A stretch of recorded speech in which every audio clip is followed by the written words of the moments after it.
आज आप लोगों से बहुत ही दानेदार और रसीला सा सूजी के हलवे की वो आसान तरीन रेसिपी शेयर कर रही हूँ जो कि हमारी बिगिनर्स बहनों के लिए जो आइडियल रेसिपी है। उनको ये रेसिपी जो है समझने में आसानी होगी। यूट्यूब पे आप हज़ार तरह की रेसिपीज़ देख रही होती हैं और आप कंफ्यूज हो जाती हैं। इस रेसिपी को ट्राई करें इंतहाई आसान स्टेप्स के साथ और बिल्कुल एक्यूरेट मेजरमेंट्स के साथ मैंने ये रेसिपी बताई है। अस्सलाम वालेकुम, welcome to my YouTube channel kitchen with Sam. तो मज़ेदार सा दानेदार से सूजी के हलवे की आसान तरीन रेसिपी आप लोगों से शेयर करने लगी हूँ। मेजरमेंट्स आपने जो है वो ज़हन में रखनी है। तो यहाँ पे जो है मैंने 4 कप के बराबर पानी ले लिया है। ये मेजरिंग कप है, इसके इक्वल जो है मैंने 4 कप के बराबर पानी ले लिया है और साथ ही मैंने इसमें जो है 2 कप के बराबर चीनी ऐड कर दी है। तो यहाँ पे जो है मैं 1 से डेढ़ कप सूजी के हिसाब से आपको पानी और चीनी की जो है वो क्वांटिटी बता रही हूँ। तो यहाँ पे 4 कप पानी और 2 कप चीनी डालने के बाद येलो फूड कलर मैंने इसमें ऐड कर दिया था, पाउडर था, तो मैंने जो है तकरीबन हाफ़ टी स्पून इसमें ऐड कर दिया था। आप लोग चाहें तो जो है इसमें ज़ाफ़रान के भी थोड़े से जो है वो डाल सकते हैं धागे, और साथ मैंने 2 से 3 जो है दाने इलायची के ऐड कर दिए थे। और अब हमने इसको जो है एक उबाल देना है और चीनी अच्छे से इसमें जब मेल्ट हो जाएगी तो फ्लेम ऑफ कर देना है। तो ये जो है चाशनी तैयार हो चुकी है हलवे के लिए। अब यहाँ पे मैंने कढ़ाई में 1 से 2 टेबलस्पून घी डाला था और साथ ही ड्राई फ्रूट जो है वो इसमें डाल देने हैं। थोड़े से जो है इनको हमने रोस्ट कर लेना है। यहाँ पे मैंने जो है खोपरा ले लिया था और बादाम था, पिस्ता था, किशमिश थी। अपनी मर्ज़ी के हिसाब से आप ऐड कर सकते हैं। अब जो है आधा कप देसी घी और ऐड किया था मैंने इसमें और 1 से डेढ़ कप के बराबर सूजी ऐड कर दी थी। सूजी को आपने लो फ्लेम पर अच्छे से जो है इसकी भुनाई करनी है और इस दौरान मुसलसल आपने चम्मच चलाते रहना है।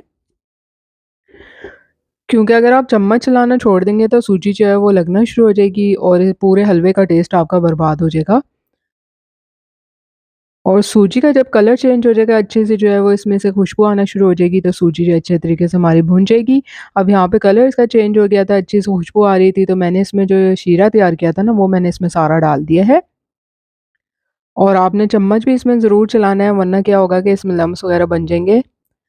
तो हलवा आपका जो है ना वो उसका जो लुक है वो ख़राब हो जाएगी। तो अच्छे तरीके से इस तरह से आपने स्पून से इसको मिक्स कर लेना है। अब आपने मीडियम फ्लेम पर इसको पका लेना है इतनी देर तक कि ये जो है वो गाढ़ा होना स्टार्ट हो जाएगा। मीनवाइल जो है थोड़ा-सा ये ठीक होना स्टार्ट हुआ था, ये देखिए मैं आपको दिखा रही हूँ। तो मैंने जो इसमें ड्राई फ्रूट्स रोस्ट किए थे वो मैंने डाल दिए थे, थोड़े से मैंने ऐसे गार्निश के लिए बचा लिए थे। बाकी मैंने इसमें शामिल कर देने हैं, अच्छे से जो है इसको मिक्स कर लेना है।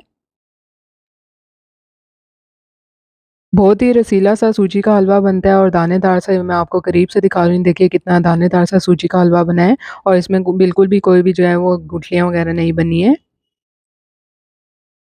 कलर भी आप देख सकते हैं इसका कितना शानदार सा है और जायके में बहुत ही लज़ीज़ और मज़ेदार होता है। आप पूरियों के साथ भी इसको बना सकते हैं और वैसे सुबह नाश्ते में भी आप जो है इसको बना सकते हैं। झटपट बन जाता है, 5 से 8 मिनट के अंदर ये हलवा रेडी हो जाता है और जो बिगिनर्स हैं उनके लिए तो ये आइडियल रेसिपी है, क्योंकि वो बहुत सारी यूट्यूब पे रेसिपीज़ देख रहे होते हैं और अक्सर रेसिपीज़ जो हैं वो मुश्किल होती हैं गाइड करने के हवाले से। तो मैंने कोशिश की है कि मैं आपको जो है वो आसान तरीन तरीके से गाइड करूँ, ताकि जो बिगिनर्स हैं, नई पकाने वाली जो हैं बहनें, वो अच्छे तरीके से जो है इस रेसिपी को जो है समझ सकें। तो यहाँ पर देखिए सूजी का जो है दानेदार सा हलवा रेडी हो गया था। इसको मैंने जो है वो एक प्लेट में निकाल लिया था और थोड़ा-सा देसी घी ऊपर से और मैंने इस पे डाल दिया था और ये जो नट्स थे वो गार्निश के लिए इसके ऊपर जो है मैंने इस तरह से गार्निश कर दिए थे। तो उम्मीद करती हूँ कि सूजी के हलवे की मज़ेदार सी ये रेसिपी आपको पसंद आई होगी। ईज़ी स्टेप्स के साथ बताई है, मेजरमेंट्स भी आपको जो है एक्यूरेट बताई हैं, तो उस हिसाब से आप जो है वो सूजी का हलवा रेडी कीजिएगा। रेसिपी पसंद आई है तो इसको लाइक और शेयर करना बनता है, साथ-साथ चैनल को सब्सक्राइब कीजिए। आप लोगों के लिए इसी तरह से आसान और मज़ेदार सी रेसिपी शेयर करती रहूँगी। मेरा चैनल ख़ास उन बहनों के लिए है जो कि बिगिनर्स हैं, नई सीखने वाली हैं, तो उनके लिए जो है मैं आसान और बेहतरीन तरीन रेसिपीज़ ही शेयर करती हूँ। मज़ेदार सा, दानेदार सा, रसीला सा सूजी का हलवा जो है वो आप लोग ज़रूर ट्राई कीजिएगा। जल्दी मिलूँगी नई रेसिपी के साथ। अल्लाह हाफ़िज़।